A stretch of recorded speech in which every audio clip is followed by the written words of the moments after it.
China eliminates tariffs on African imports while U.S. trade policy lags behind. In a landmark announcement yesterday, Chinese President Xi Jinping revealed that all 53 African countries will now be able to export goods to China completely tariff-free, regardless of the product or timing. This sweeping policy shift marks a significant turning point in global trade dynamics and has far-reaching implications for Africa's economic development. The contrast with U.S. trade policy is striking. While China opens its markets to the entire African continent, the United States continues to levy steep tariffs, often 30%, 40%, or even 50%, on imports from smaller African nations. These high barriers are not just restrictive, they actively hinder economic growth and opportunity across the continent. China has been Africa's largest trading partner for more than 15 years, and this bold new policy will only solidify that position. With unrestricted market access, African exports to China are set to surge, deepening an already robust economic relationship. As a result, China is becoming increasingly indispensable to Africa's development agenda. In contrast, U.S. trade influence in Africa continues to decline. The disparity in trade policy highlights a growing disconnect between American rhetoric and action on African engagement. Reflecting this, just days before China's announcement, the top U.S. military official overseeing AFRICOM, U.S. Africa Command, acknowledged serious concerns about the command's effectiveness, an implicit recognition of waning U.S. relevance on the continent. As China strengthens its economic ties with Africa, the United States risks being left behind, undermining not only its strategic influence but also its moral authority on issues of global trade equity. While his exact meaning remains ambiguous, the underlying message is unmistakable. The failure isn't rooted in any specific military action, or lack thereof. Rather, it reflects a broader global shift. Economic realignment is reshaping international influence, and as Africa's future becomes increasingly linked to China, traditional military presence in the region holds diminishing sway. This isn't to suggest that politics or military power no longer matter, they certainly do. But in this context, it is the momentum of economic development that is driving the transformation. The real impact is being shaped not by conflict or coercion, but by trade, investment, and long-term partnership.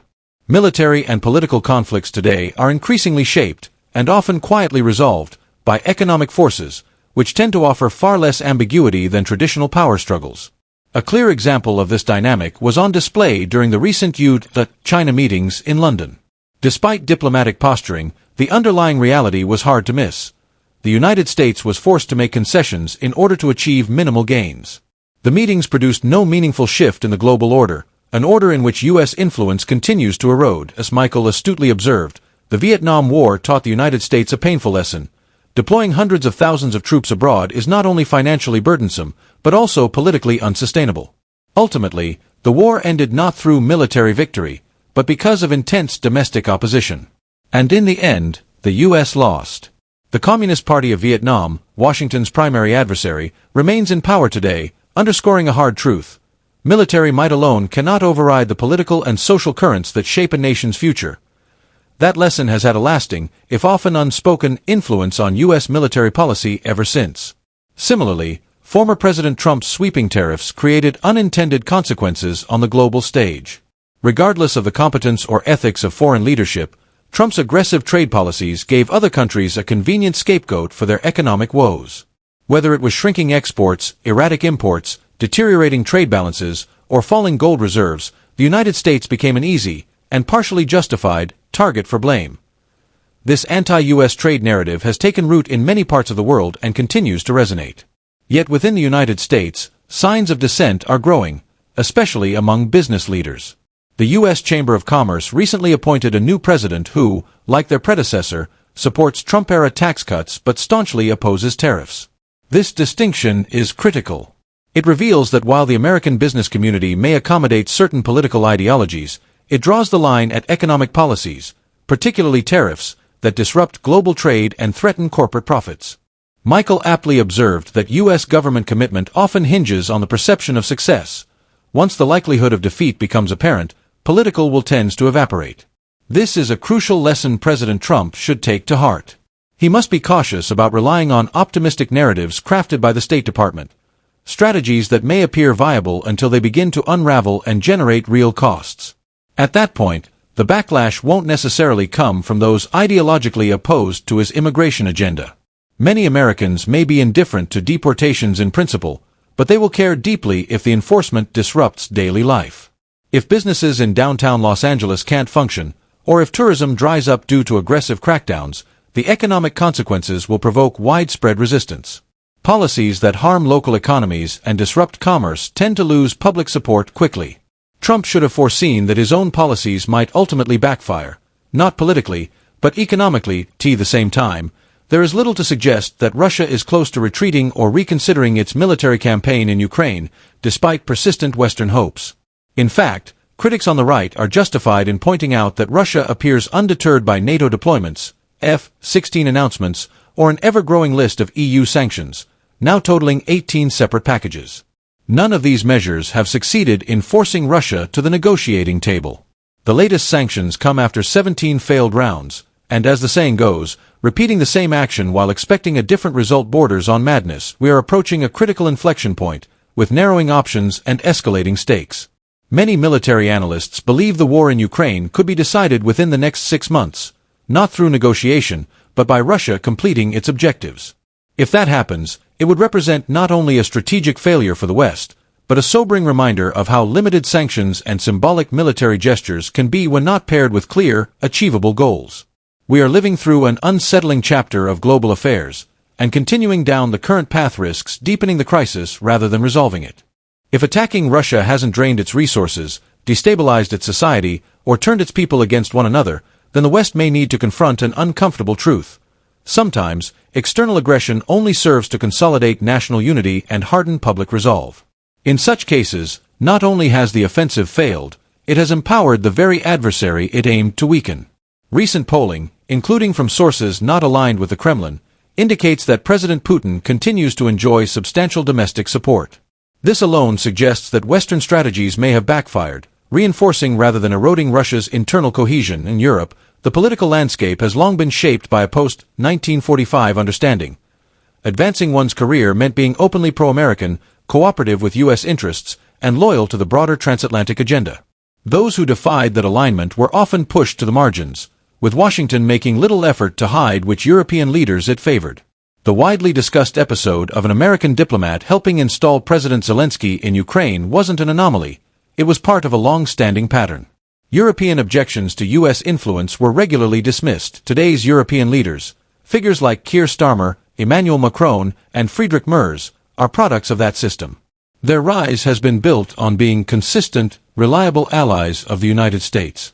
Their political identities are deeply intertwined with that alliance, which explains their continued support for Washington's policies.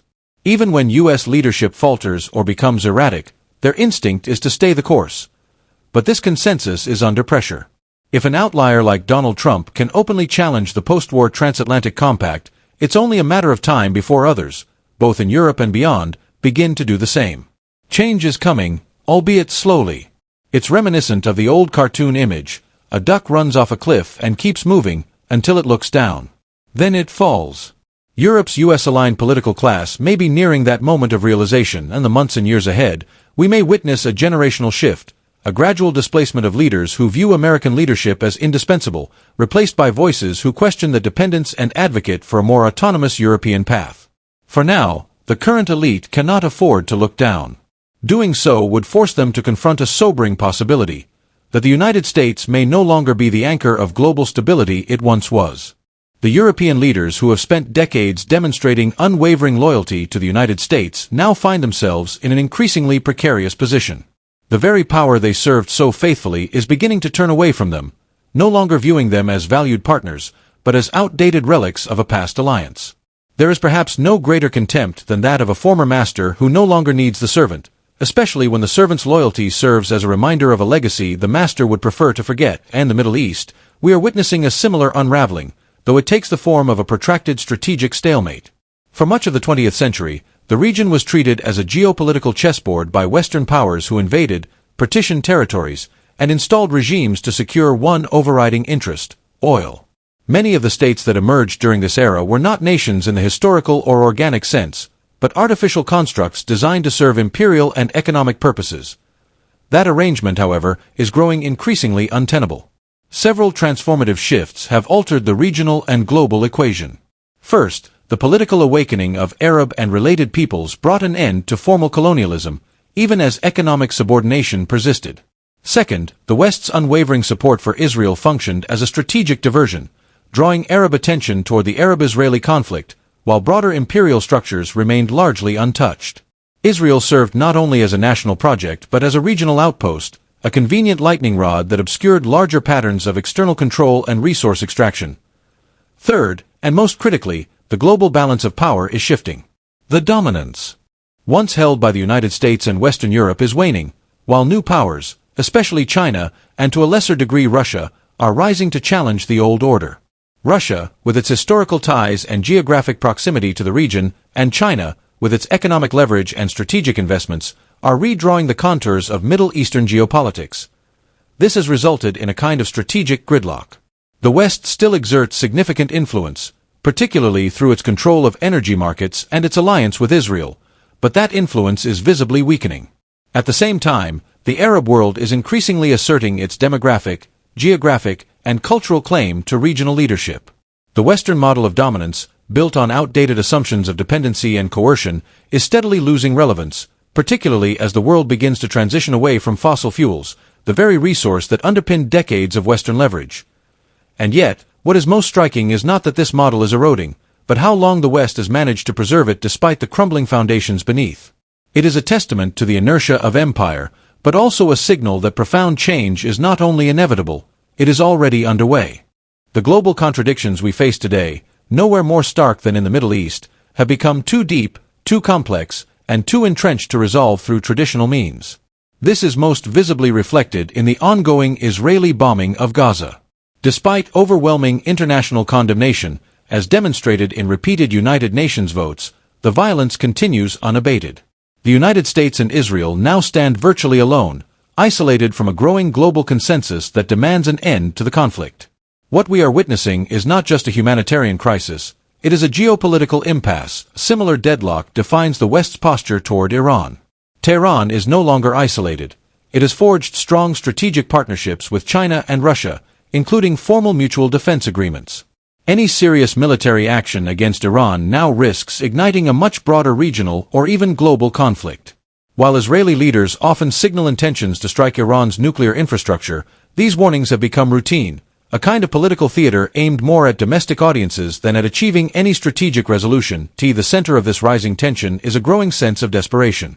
Israeli Prime Minister Benjamin Netanyahu, facing deep legal and political troubles at home, may be tempted to provoke a broader conflict to shift public attention. But such a gamble would only deepen the crisis, not resolve it. Meanwhile, the United States continues to blur the lines of its involvement in regional and global conflicts, denying direct engagement while quietly enabling proxy actions, including drone strikes targeting Russian assets. Across all fronts, a thickening fog of war and disinformation obscures the truth, making it harder for the public to discern reality from narrative. Beneath these unfolding crises lies a more profound reality. The United States is an empire in slow decline. Economically and technologically, it is being outpaced. China now leads in a range of next-generation industries, electric vehicles, solar energy, semiconductors, and even in emerging technologies like unmanned air taxis. The Chinese company BYD has overtaken Tesla in domestic EV sales, and similar trends are playing out across the broader tech landscape. While the U.S. still maintains significant capabilities, its persistent reliance on outdated assumptions of dominance, and its unwillingness to adapt, threatens to render it increasingly irrelevant. The signs of global realignment are unmistakable. As China, Russia, and other emerging powers forge new alliances and claim larger roles in shaping the international order, the United States faces a critical choice: evolve or recede into strategic marginalization. Without a fundamental rethinking of its foreign policy and global posture, America may find itself watching from the sidelines, no longer the architect of the future, but a bystander to it.